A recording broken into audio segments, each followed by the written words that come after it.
Hello, আসসালামু আলাইকুম। সবাইকে ঈদ মোবারক জানাচ্ছি। আজকে ঈদের দ্বিতীয় দিন।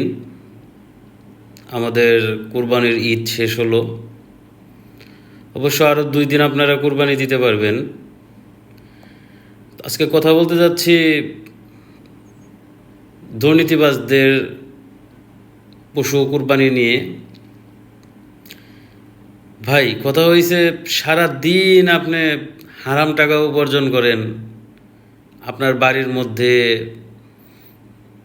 4-5টা গরু আপনি কুরবানি করেন, আপনার কুরবানি কি কাজে লাগবে?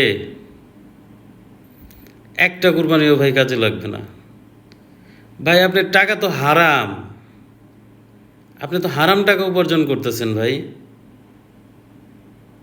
ভাই, খুবই খারাপ লাগে।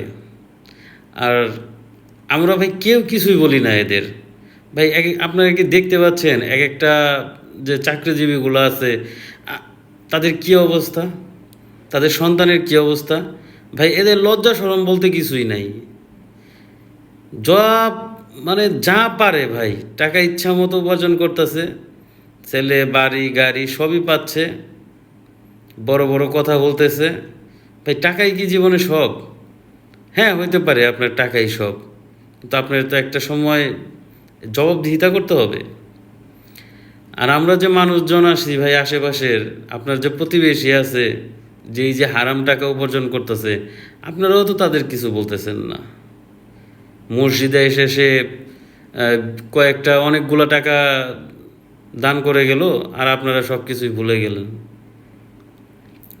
ভাই, একটা সামাজিক প্রতিরোধ গড়ে তুলুন। সে যে 2 নাম্বারই টাকা ইনকাম করে, তাকে আপনি অন্তত কিছু বলুন। আচ্ছা, ঠিক আছে, আপনারা যদি নাই বলতে পারেন, আপনার আচার আচরণে বুঝিয়ে দিন তাই সে যে দুর্নীতিবাজ। যাই হোক ভাই, ভালো থাকবেন সবাই। আগামী ঈদে আবার এ নিয়ে কথা হবে। আল্লাহ হাফেজ।